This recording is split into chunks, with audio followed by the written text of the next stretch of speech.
পরে আসছে কি দুর্গা পূজা। দেখবেন মা দুর্গা কি, মা দুর্গা কি জয় স্বীকার করে বাজাও, মা দুর্গা কি জয়।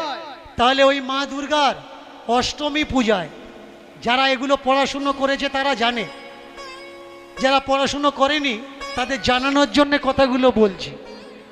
মার 10টা হাতে কটা অস্ত্র? 9খানা অস্ত্র।